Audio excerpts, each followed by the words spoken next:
Hello guys! Today, ngayong araw guys, ay gagawa tayo ng coconut candy or pukayo guys in our own language. Or ito ay lutong probinsya. It's a kind of coconut candy na homemade siya guys. So, alam ko, most of you guys ay alam na alam kung ano ito at kung paano ito gagawin guys. So, dahil nasa probinsya tayo guys, ay gagawa tayo nitong coconut candy.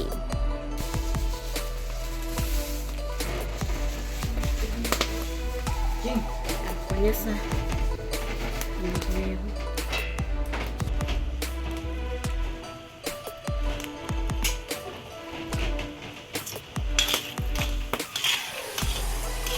medyo mga ka-idol,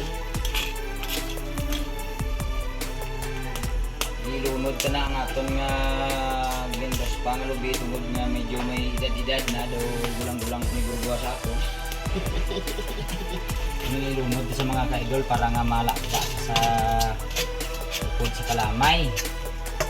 Okay, kung tanda gini sa nabulak ko yung in a few minutes yung kanin mga ka-idol. Tungod siyang sa nasiling ko na daw gulang ko ni guro sa ako ng lubi ni ipod sa laga sa kalamay para nga hindi sa sapra kanon.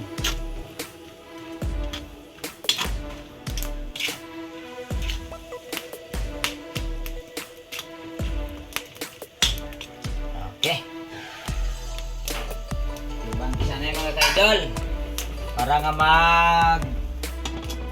okay, yes.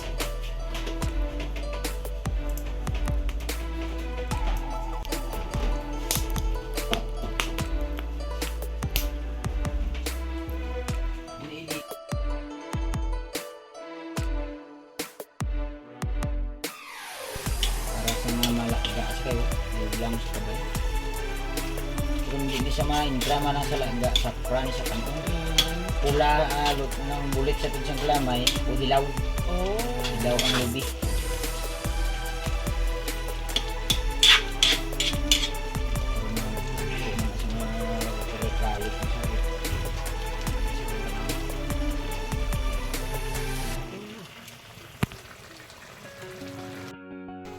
La, dali na lang. Na lang mga ka-idol, right na lang sa in a few minutes na lang mga ka-idol. It's depend upon the paint na lang. It because sapagkat dahil soda. Oh, ito pa. Tananara mo kay kung mga taga Malaysia yung katanaw yun, hindi siya nga, may because of soda ba? Sila siya, okay. Ay. Joros ini mag-vlog. Tonight forever night. Gani man. Sungol pito subang dia. Ay, dungol-dungol niya. Okay, sa taga-print ko yung siya. Dulce na niyo? Madulce ka hindi? Ate. Pwede man dulce. Kanon mo lang niya Ano man?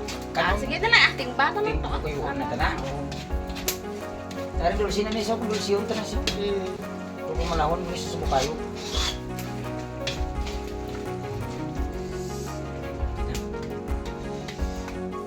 Oh, kundi, kita ka pa sa tsura nga gulang mo na. Kayo mo nilahin. Berapa nga? Oh, ini belawan. Betul na. Payo na ni sa.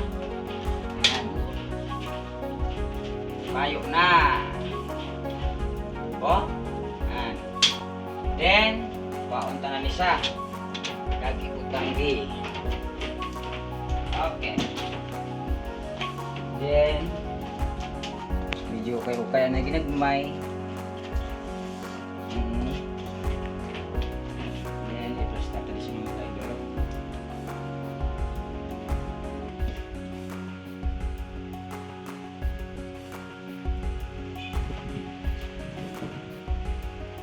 Yan. Pasalubong para Malaysia. Gano sa taga Malaysia da paki-like and share naman mga kaida.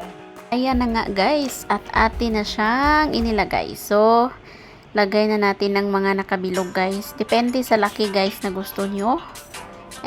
Yung ginawa natin guys, yung tamang-tama lang guys. So, ayan. Wow, sarap.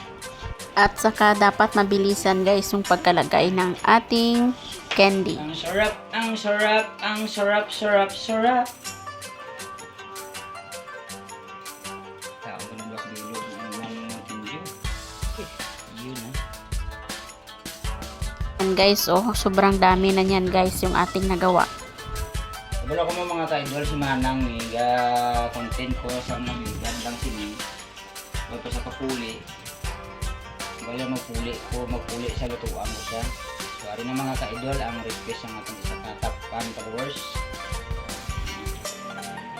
Si Manang Lalaine. So, brings back memories talaga guys. Naalala ko noon nung maliliit pa kami. Talagang tuwang-tuwa kami guys pag yung nanay namin ay gagawa ng ganito guys. Super happy namin guys yung mga kapatid ko, as in sobra. Kasi minsan guys wala kaming ulam, wala kaming maiulam sa kanin guys. Pwede namin tong iulam sa kanin, as in tuwang-tuwa at simpleng-simple na happiness guys yung mafe-feel namin guys. Alam mo mga ka-idol, medyo dasig-dasig din yung galaw tani kay dasig sa mga malaw.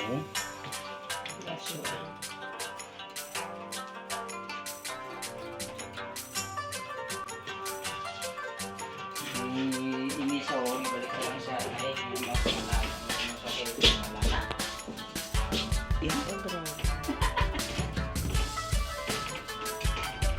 Pero ka kung hindi na sa perfect na pag-ubra nang, mahal ng kauras naman kung mamala.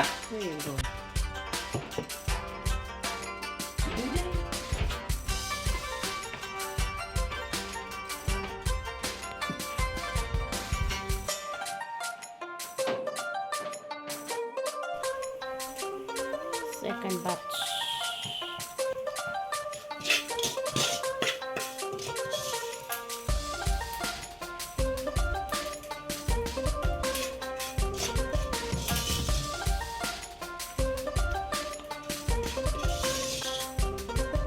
Okay.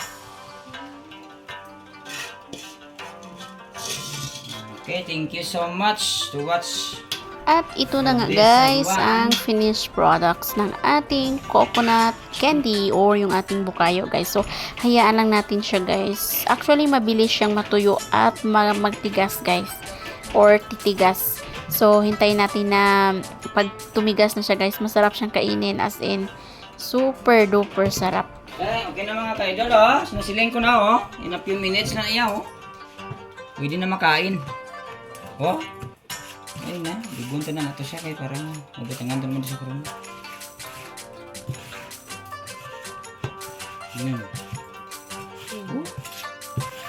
Oh.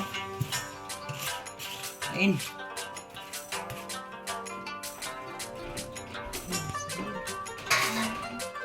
So, ayan na nga guys. And after nating gumawa ng ating coconut candy, ay mayroon tayong iba pang ganap today. Ngayong araw ay pumunta tayo ng dagat. So, vitamin C today guys. So, ang sarap maglakad-lakad guys. Lalo na pagka hapon na wala na masyadong init.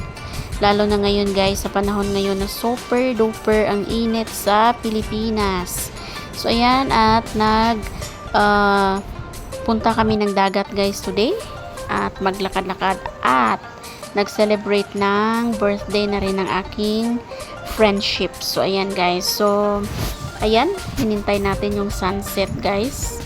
Sobrang sarap sa pakiramdam na makapag-relax ka talaga guys, lalo na sa tabing dagat, yung fresh na air guys. And ayan guys, nakikita nyo guys na medyo ano na siya, bumaba na yung tubig, so makapaglakad-lakad tayo ng mahaba-haba guys. So after ng ating pagluluto guys, mayroon kaming mga dala-dalang pagkain ngayong araw, sobrang fresh. At dito na rin kami mismo bumili guys ng mga isda, pati na yung mga salad namin guys na ginawa guys ay fresh na fresh. So ayan, so ngayong araw guys ay hindi ganun talaga kainit dahil you know, medyo hapon na tayo na pumunta guys. So masarap siya guys. Yan. ang wave, and then ang init ng hangin. Ang mga nagpanyaga, kasarap ng pagkain. Ito, tayo lang sa blakon.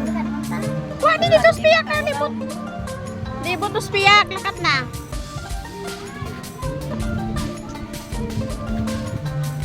Ang hamon nga, kinilaw. Ano yung padayaw nyo? Hindi pa mag-ubra nyo yung... Lalata. Kami bala pala sa... Ano? Ay, hindi ka. Ano na, kamar kasi mo tunaw. Yung lata. Happy birthday to you. Happy birthday to you. Happy birthday, happy birthday, happy birthday, Winnie. Oh, wait, balik na, Winnie. Nakablow sa ga? Nakablow. Ano yung mga sa birthday Na sobrang lamig. So ayan, nag-prepare kami ng kakaunti at kumain na kami dito guys sa tabi ng dagat guys. So kasama ko yung mga barkads ko guys.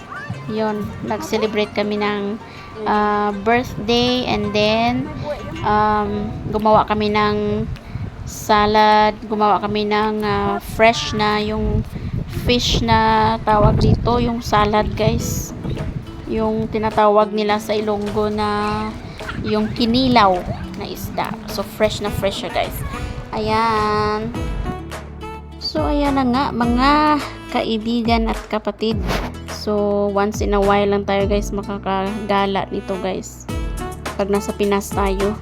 So syempre yung mga fresh na mga kakainin natin guys na sobrang sarap ay madalang din guys dahil minsan lang naman tayo makakauwi ng Pinas, but thank you dahil sa mga blessings. So nag-enjoy talaga kami ngayong araw guys, and maraming salamat for watching. And then sa mga hindi pa nakasubscribe, please subscribe, like, and share. To all my group mates out there, maraming salamat sa suporta. To all those who are watching right now, salamat ng marami. So spending time with friends and most of all with families ay napaka worth sobra. So sabi nga nila, create more memories and enjoy life. Okay, so ayan, thank you very much and God bless everyone. So nakakamiss yung Pinas guys. So alam ko iba sa inyo hindi pa rin nakakauwi ng Pinas for how many years, and uwian na. Okay guys, God bless everyone and thank you so much for watching. See you again next time. Have a great day.